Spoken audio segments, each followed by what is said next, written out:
തൽക്കാലം ഞാൻ ഈ പ്രശ്നം വിടുന്നു.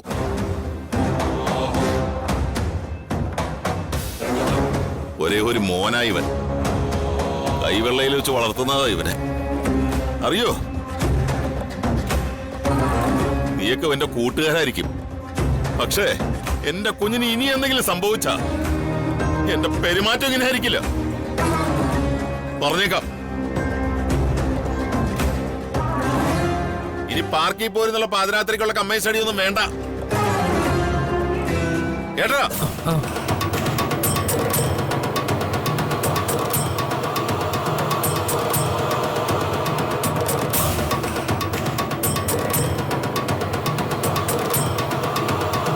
മോന്റെ ശരീരം ഒന്ന് മുറിഞ്ഞപ്പോ ഇവന്റെ അച്ഛന്റെ ടെൻഷൻ കണ്ടില്ലേ? ആ സ്ഥിതിക്ക് പ്രേമ മൂത്ത് മോൻ സ്വയം കുത്തി മുറിച്ചതാണെന്ന് അറിഞ്ഞാ പിന്നെ എന്താ ഉണ്ടാവാന്ന് പറയാൻ കഴിയില്ല. കൊല്ലാനും ചാവാനും ഒന്നും ഒരു മടിയും ഇല്ലാത്ത ആളാ അദ്ദേഹം. അതുകൊണ്ട് കൂടുതൽ പ്രശ്നമൊന്നും ഉണ്ടാക്കാതെ നിങ്ങൾ തൽക്കാലം ഇവിടെ നിന്ന് പോവാൻ നോക്ക്. വിഷമിക്കണ്ട അമ്മേ. ഇപ്പൊ ഇവിടുത്തെ സാഹചര്യങ്ങളൊക്കെ ഏകദേശം ഞങ്ങൾക്ക് മനസ്സിലായി. അങ്കിളിനോടും അമ്മയോടും ഒന്നും ഞങ്ങൾക്കൊരു ദേഷ്യമില്ല കേട്ടോ. ഞങ്ങൾ പൊയ്ക്കോളാം.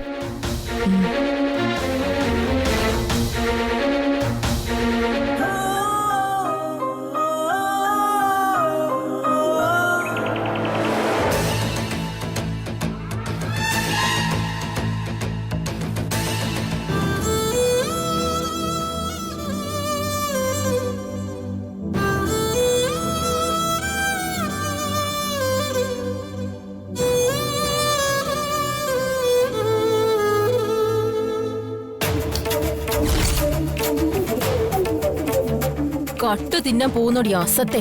മാറി നിക്കടി അങ്ങോട്ട്.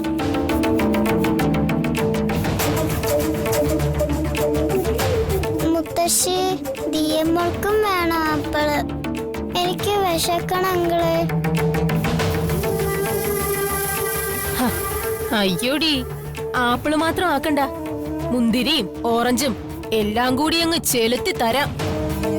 ദേ, മിണ്ടാതിരുന്നോണം. നിന്റെ പുന്നാര അച്ചമ്മയുണ്ടല്ലോ, ആ ചത്തുമലച്ച കിളവി വിദ്യാമ്മ. ഞാൻ അല്പം ആപ്പിളും മുന്തിരിയും കഴിച്ചതിന്റെ കണക്ക് ചോദിച്ചവരാ. അതിൽ പിന്നെ അവര് പഴങ്ങള് വെട്ടി വിഴുങ്ങുമ്പോ ഒരല്ലി പോലും എനിക്ക് തന്നിട്ടില്ല. അതിന്റെയൊക്കെ കണക്ക് ചോദിക്കണ്ടേടി എനിക്ക്. ഹേ, ഒരാപ്പിള് പോലും നിനക്ക് ഞാൻ തരില്ല.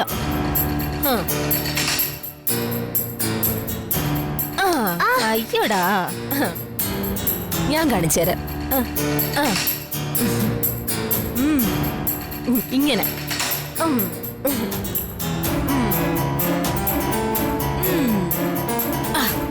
എന്താ രസം.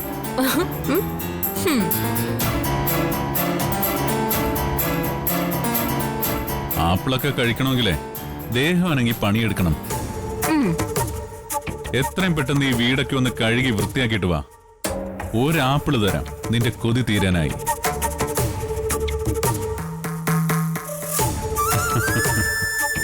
തിന്നും കുടിച്ചും കിടന്നൊരു കൊച്ചിന്റെ ഗതികേടെ.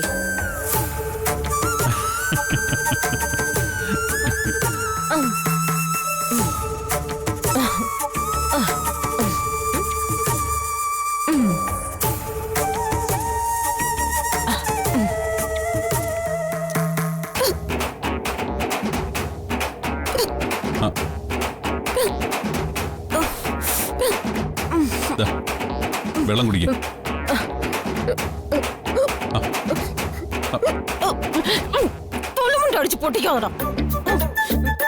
ആവശ്യത്തിനുള്ളത് മാത്രം എടുത്ത് കഴിച്ചാ പോരെ. ആർത്തിയോടെ എല്ലാം കൂടെ കുത്തി കയറ്റിയോണ്ടല്ലേ കുഴപ്പമായത്. എന്ത് വേണമെങ്കിലും എപ്പോ വേണമെങ്കിലും എടുത്ത് കഴിച്ചൂടെ.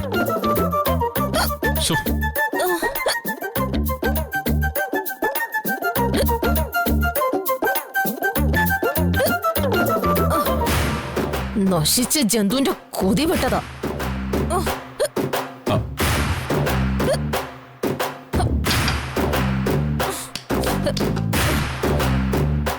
ഹോസ്പിറ്റലിൽ പോണോ?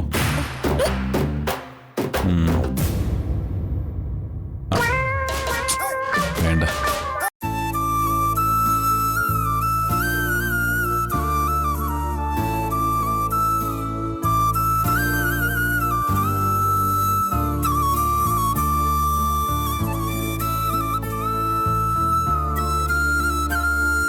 അച്ഛാ, ദിയമോളെ സങ്കടം അച്ഛൻ കാണുന്നില്ലേ? എന്റെ സങ്കടം കാണാൻ വന്ദനമ്മ പോലും വരുന്നില്ല.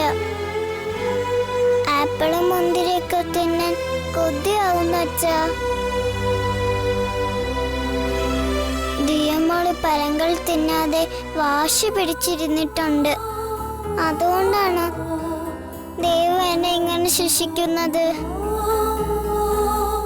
അച്ഛാ, അച്ഛമ്മേ, ഇവിടെ എല്ലാവർക്കും ഞാൻ നശിച്ച ജന്തുവാ. എന്റെ സങ്കടം ഞാൻ ആരോട് പറയാനാ?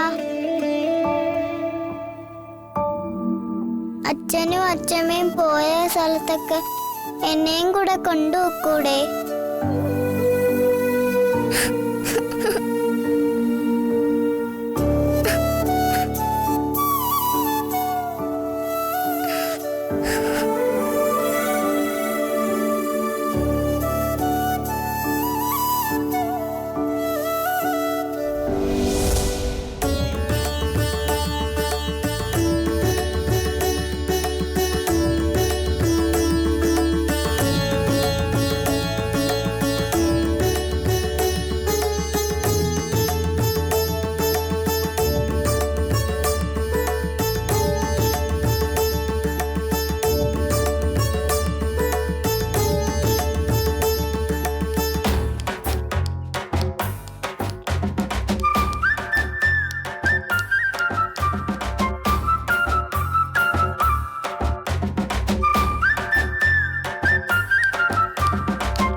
ആര് വരുന്നു?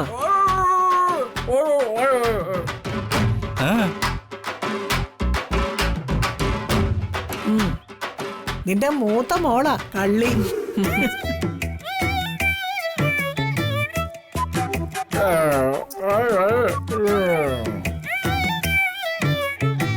വിനു പേടിച്ചേരണ്ട ആരോ വരുന്നുണ്ടെന്ന് പറഞ്ഞപ്പോഴേ എനിക്ക് മനസ്സിലായി ആ കഥാപാത്രം വസന്തയായിരിക്കുമെന്ന്.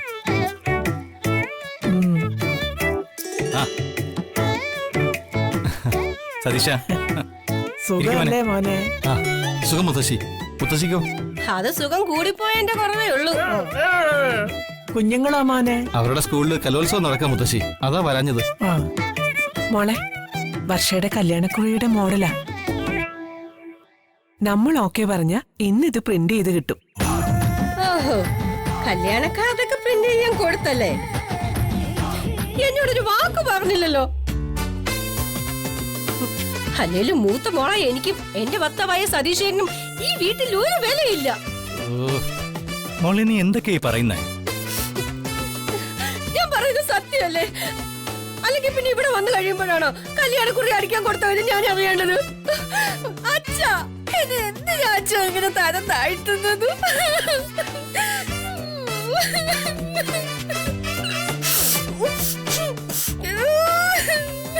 ഓ, തുടങ്ങി. കല്യാണക്കുറി അടിക്കാൻ കൊടുത്ത കാര്യം അച്ഛൻ എന്നെ വിളിച്ചറിയിച്ചിരുന്നു. ആ വിവരം നിന്നോട് ഞാൻ പറഞ്ഞല്ലേ? ആര് പറഞ്ഞു? അച്ഛാ, ഈ മനുഷ്യൻ പറഞ്ഞത് പച്ച കള്ളവാ. അഥവാ അച്ഛൻ വിളിച്ചു പറഞ്ഞിട്ടുണ്ടെങ്കിലേ ഈ മനുഷ്യൻ മനഃപൂർവ്വം എന്നോട് പറയാതിരിക്കുന്നതായിരിക്കും. എനിക്ക് എന്റെ സ്വന്തം വീട്ടിലും അവഗണന, ഭർത്താവിന്റെ വീട്ടിലും അവഗണന. സഹിച്ചു സഹിച്ചു മടുത്തു ഞാൻ.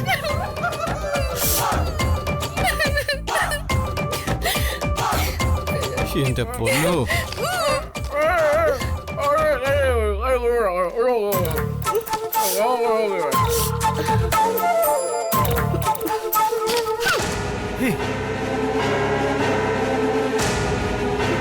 കണ്ടില്ലേ, എന്റെ സതീഷേട്ടന്റെ പേര് എല്ലാവരും ശ്രദ്ധിക്കുന്ന തരത്തിൽ മുകളിൽ പോലും വെച്ചിട്ടില്ല. കല്യാണക്കുറിയിലും അവഗണന. നിന്റെ പേരെന്തിനാണ് ഈ മോളി വെക്കുന്നത്? കല്യാണപ്പണ നീ അല്ലല്ലോ. അച്ഛമ്മേ, മിണ്ടാതെ അവിടെ ഇരുന്നോണം. നീ മിണ്ടാതിരുന്നോ? കുഴിത്തിരിമ്പ് പിടിച്ച ഡയലോഗ് പറഞ്ഞാലോ ഞാൻ പറയും കേട്ടോ. മുതുകളവി. നീ ബഹളം ഉണ്ടാക്കണ്ട. ഞാൻ ഇപ്പൊ തന്നെ പ്രസ്സിൽ വിളിച്ച് നിന്റെ പേര് ഏറ്റവും മുകളിൽ വലിയ അക്ഷരത്തിൽ അടിക്കാൻ പറയാം. പോരെ? മാറിയേക്ക് അങ്ങോട്ട്. അച്ഛാ,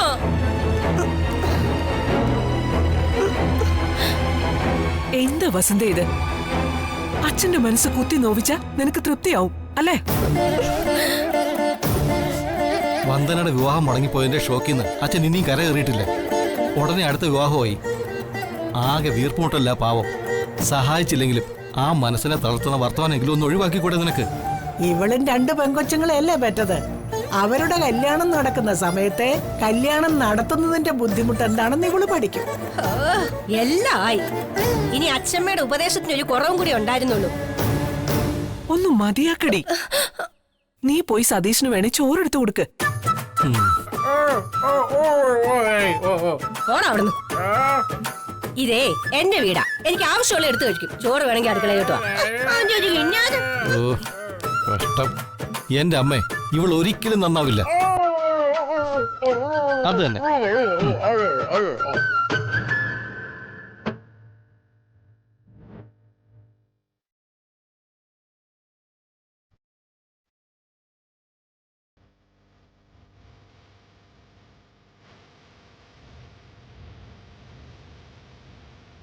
വളയതേ വർഷ ശ്യാമിനെ കാണാത്തതിൽ ആകെ തളർന്നിരിക്കുകയാണ് പാവം. ആര്? അവളോ? എടാ, തകർന്നു പോയത് പാവം ശ്യാമ. അവള് കോടീശ്വരനെയും കെട്ടി ജീവിതം ആസ്വദിക്കാൻ പോവല്ലേ? മിഥുനെ, നീ വൃത്തിയോട് പറയരുത്. അവന് വർഷയോട് പ്രേമം വരുന്നെന്ന് വർഷയ്ക്ക് അറിയില്ലായിരുന്നല്ലോ. അവനെ പ്രേമിച്ച് ചതിച്ചിട്ടാണ് അവൾ പോയതെങ്കിൽ നീ പറഞ്ഞത് ശരിയായിരുന്നു. ഏതായാലും വർഷയുടെ കല്യാണം ഉറപ്പിച്ച സങ്കടത്തിൽ ശ്യാമ ഞരമ്പ് കുറിച്ച കാര്യമൊന്നും നീ അവളോട് പറയാൻ നിൽക്കണ്ട. പാവം, വർഷയ്ക്ക് അത് സഹിക്കാൻ പറ്റില്ല. അത് പറയണ്ടെന്ന് വെക്കാം. പക്ഷെ നമ്മളെ കാണുമ്പോ ശ്യാമിനെ കുറിച്ച് അവള് തിരക്കത്തില്ലേ?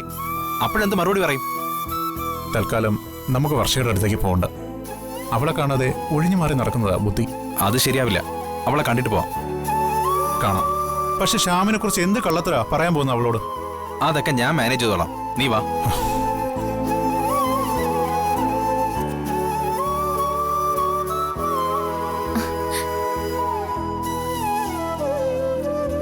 ശ്യാം എവിടെ? അവൻ വീട്ടിൽ പോയി. വീട്ടിൽ പോയെന്നോ? എന്നിട്ട് അവൻ എന്നെ വിളിച്ച് അറിയിച്ചില്ലല്ലോ. ഞങ്ങളോടും പറയാതെ പോയത്. ഞങ്ങളുടെ തോന്നിയസത്തരങ്ങൾ കാരണം ഹോസ്റ്റലിൽ ഇരുന്ന് പഠിക്കാൻ അവന് കോൺസെൻട്രേഷൻ കിട്ടുന്നില്ലായിരിക്കും. അതാ ആശാൻ വീട്ടിലേക്ക് വച്ച് പിടിച്ചത്. ഏതായാലും പരീക്ഷയ്ക്ക് മുന്നേ അവനിങ്ങെത്തും. പരീക്ഷ മിസ്സാക്കില്ല അവൻ. വിളിച്ച ഫോൺ എടുക്കോ? അതുമില്ല. സ്വിച്ച് ഓഫ് ചെയ്ത് വെച്ചിരിക്കുക.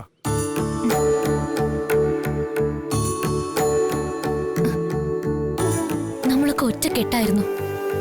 മനസ്സുകൊണ്ട് ഏറെ അടുത്തവർ. അതിന്റെ അഹങ്കാരം ഉണ്ടായിരുന്നു എനിക്ക്. പക്ഷെ ഇന്ന് നമ്മൾ കയ്യെത്തും ദൂരത്തിലാണെങ്കിലും മാനസികമായി വളരെ ദൂരത്തിലാ അല്ലേ? എന്താ പക്ഷെ നീ എങ്ങനെ പറഞ്ഞേ? എന്റെ കല്യാണം ഉറപ്പിച്ച അന്നു മുതൽ ഞാൻ നിങ്ങൾക്കൊക്കെ തികച്ചും അന്യായി. അതല്ലേ ശരി? ശ്യാമിന്റെ കാര്യങ്ങളൊക്കെ ബോധപൂർവം എന്നിൽ നിന്ന് മറച്ചു പിടിക്കുകയല്ലേ നിങ്ങള്? ഈ വിവാഹം ഉറപ്പിക്കുന്നതിന് മുമ്പ് ഞാൻ ശ്യാമിന്റെ അനുവാദം ചോദിച്ചിരുന്നു. ഈ ബന്ധത്തിന് സമ്മതിക്കാൻ അവൻ അനുവാദം തന്നതിന് ശേഷമാ ഞാൻ സമ്മതം പറഞ്ഞത്. എന്നോടാ ശ്യാം ഇപ്പൊ ഇങ്ങനെ. എനിക്കറിയാം, ശ്യാം ഹോസ്റ്റലിൽ നിന്ന് പോയതും ഫോൺ സ്വിച്ച് ഓഫ് ചെയ്തതും ഒക്കെ എന്നോടുള്ള വെറുപ്പുണ്ടാ. അല്ലെന്ന് പറയാമോ നിങ്ങൾക്ക്? ഞാൻ എത്ര പ്രാവശ്യം അവനോട് ഇതിനെ കുറിച്ച് സംസാരിച്ചതാ. എന്താ അവന്റെ ഉള്ളിലിരിപ്പെന്ന് ജസ്റ്റ് ഒന്ന് തുറന്നു പറഞ്ഞിരുന്നെങ്കിൽ.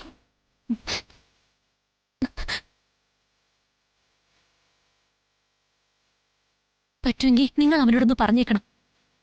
അവന്റെ ഈ ഒഴിവാക്കൽ എന്നെ വല്ലാതെ വേദനിപ്പിക്കുന്നുണ്ടെന്ന്.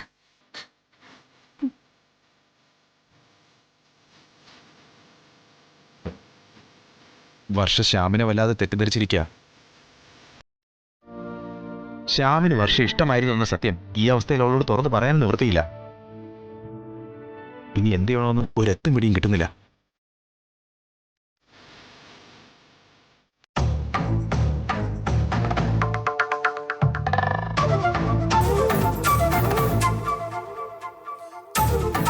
വന്ദനയുടെ കല്യാണത്തിന് എടുത്ത ഡ്രസ്സ് തന്നെ വർഷയുടെ കല്യാണത്തിന് ഇടാനൊന്നും പറ്റത്തില്ല. ഞാൻ ഏതായാലും പുതിയ ഡ്രസ് എടുക്കും, എന്റെ ഭർത്താവിനും എടുത്തു കൊടുക്കും. ഓ, എന്നാലേ ഞങ്ങൾ എടുക്കില്ല. ആവശ്യമില്ലാത്ത കാര്യത്തിന് പണം ചെലവാക്കാൻ എന്നെ കിട്ടില്ല. ആ അതാടാ അതിന്റെ ശരി. ഓ പിന്നെ വിക്രമാ വിളിക്കുന്നത്. എല്ലാരും ഒന്നും മിണ്ടാതിരുന്നോ കൊള്ളാം. മോളെ സ്പീക്കറിലിട്. അത് വേണോ? വേണം. എന്താന്നറിയാലോ? എടുക്കെടുക്ക്. ഹലോ അമ്മേ, വർഷയുടെ വിവാഹ ആവശ്യത്തിന് ഡ്രസ്സ് എടുക്കുന്ന കാര്യം പറയാനാണ് ഞാൻ വിളിച്ചത്. നിങ്ങളിങ്ങോട്ട് സിറ്റിയിൽ വന്നാൽ മതി, നമുക്ക് ഇവിടുത്തെ മാളിൽ നിന്ന് എടുക്കാം. എല്ലാവരെയും കൂട്ടിക്കോളൂ കേട്ടോ. നിങ്ങൾക്ക് ഞാൻ വണ്ടി അയച്ചിട്ടുണ്ട്, ഉടനെ വരണം. ഞാൻ ദേ ഇപ്പൊ ഓഫീസിൽ നിന്ന് ഇറങ്ങാം.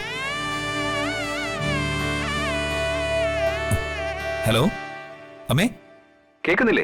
ആ കേക്കുന്നുണ്ട്. ഞങ്ങള് വരാം. എന്നാ ഓക്കെ അമ്മേ, അധികം വൈകാതെ ഇറങ്ങാൻ നോക്കണേ. ശരി മോനെ. ശരി, ഓക്കെ. സിറ്റിയിലെ മാളൊക്കെ വലിയ കോസ്റ്റ്ലിയാ. അവിടെ പോയി പർച്ചേസ് ചെയ്യാനുള്ള പ്രാപ്തി നമുക്കുണ്ടോ ചന്ദ്രു? ഇല്ലെന്നറിയാം മാധവേട്ട. എന്നാലും വിക്രം വിളിച്ചാ ഒഴിഞ്ഞു മാറുന്നത് എങ്ങനെയാ? അച്ഛനും അമ്മ എന്തിനാ ഇങ്ങനെ ടെൻഷൻ അടിക്കുന്നേ? വന്ദനയുടെ വിവാഹാവശ്യത്തിന് വാങ്ങിയ ഡ്രസ്സ് മതി ഈ കല്യാണത്തിനൊന്ന് തീരുമാനം എടുത്താ അതോടെ പ്രശ്നം തീർന്നില്ലേ?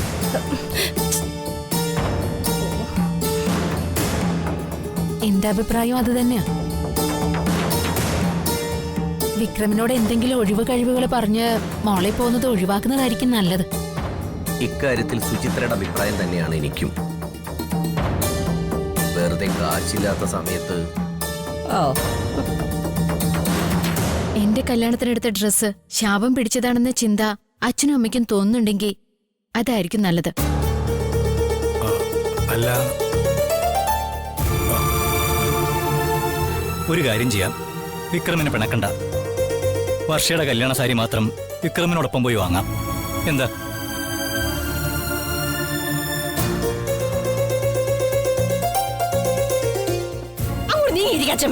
എന്റെ കാൽ ഒടിച്ചുവിള.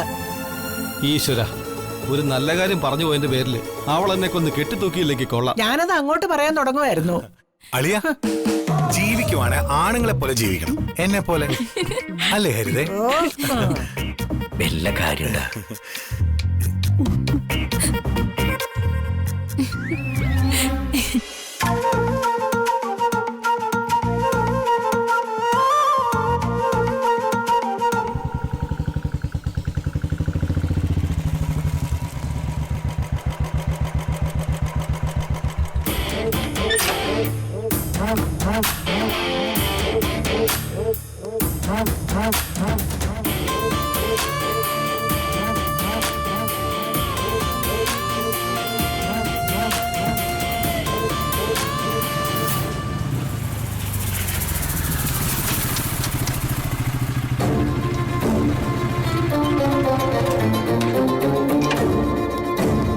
എന്തുപറ്റി? എന്തിനാ നീ എന്നോട് അത്യാവശ്യമായിട്ട് ഇങ്ങോട്ട് വരാൻ പറഞ്ഞത്? പറയാം. ഇതത്ര പരിചയമില്ലാത്ത ലൊക്കേഷൻ ആണല്ലോ, നീ എന്താ ഇവിടെ? പറയാം. എന്റെ സ്വപ്ന സാമ്രാജ്യത്തിലെ റാണിയെ ഇവിടെ വെച്ചാ ഞാൻ അവസാനമായിട്ട് കണ്ടത്. ആരെ? ലവളയോ? ലവളയല്ല, നല്ല ബഹുമാനത്തോടു കൂടി പറയണം, ചേട്ടത്തി. കേട്ടാ? ഓ ആ, അതെ, വീണ്ടും അവളെ ഇവിടെ വെച്ച് കാണാമെന്ന് വിചാരിച്ചിട്ടാ ഇങ്ങോട്ട് വന്നത്. ആ, കൊള്ളാം. ഏതായാലും കണ്ടാലും ഇല്ലേലും പേരും നാളും അറിയാത്ത നിന്റെ കാമുകിയുടെ കാൽപ്പാടുകൾ പതിഞ്ഞ മണ്ണിൽ നിന്നും കുറച്ച് മണ്ണ് വാരി കയ്യിൽ വെച്ചോ. ഓ, ഓർഡർ. അവന്റെ ഒരു പ്രേമവും അന്വേഷണവും കഷ്ടം. നീ പിണങ്ങാതെ. വീട്ടിൽ എനിക്ക് വേണ്ടി തകൃതിയായിട്ട് പെണ്ണാലോചന നടക്കല്ലേ? അത് വർക്കൗട്ട് ആവുന്നതിന് മുമ്പ് എന്റെ പ്രണയം അവളെ അറിയിക്കണം. ഇല്ലെങ്കിൽ എന്റെ അച്ഛൻ ചൂണ്ടിക്കാണിക്കുന്ന ഏതെങ്കിലും ഒരു പണച്ചാക്ക് മരക്കുവന്തിയെ പിന്നെ ഞാൻ കേട്ടേണ്ടി വരും. അതുണ്ടാവരുത്. എന്റെ പ്രണയിനോട് പേരും നാളും വീടും കണ്ടെത്താൻ നീ വേണം എന്റെ കൂടെ നിൽക്കാൻ. ശരി, ഞാനും കൂട്ടുകാരും കൂടി ഇന്ന് തന്നെ ശ്രമം ആരംഭിക്കാം. ചേട്ടത്തിയുടെ ഫുൾ ഡീറ്റെയിൽസ് കളക്ട് ചെയ്ത് നിന്നെ അറിയിക്കാം. പോരെ? മതി, അത് മതി. ഈ വീടുമായിട്ട് അവൾക്ക് എന്തോ ഒരു കണക്ഷൻ ഉണ്ട്. അവൾ ഈ വീടിനകത്തുണ്ടോന്ന് എങ്ങനെ അറിയാൻ പറ്റും? അതിനല്ലേ ബുദ്ധി. നമ്മൾ നേരെ വീട്ടിലോട്ട് പോകുന്നു, അകത്ത് ചെല്ലുന്നു, വഴിതെറ്റി വന്നവരെ പോലെ ഒരു അന്വേഷണം നടത്തുന്നു. കുട്ടപ്പൻ ചേട്ടന്റെ വീടാണോ എന്ന് ചോദിക്കുന്നു. അപ്പൊ അവർ പറയും അല്ല. അളിയ, അതൊക്കെ വർക്കൗട്ട് ആവുമോ? അല്ലെങ്കിൽ പഞ്ചായത്ത് നിന്ന് സെൻസസ് എടുക്കാൻ വന്നവരാണെന്ന് പറഞ്ഞാലോ? ഐഡിയ. വീട്ടിലെ ആളുകളുടെ എണ്ണം, പേര്, നാള്, വയസ്സ് എല്ലാം ചോദിച്ചറിയാം. അതാണ് ബുദ്ധി.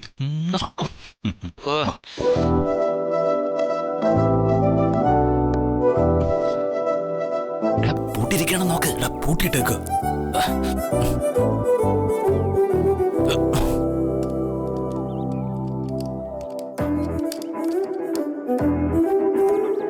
എടാ പൂട്ടിയേക്കോ?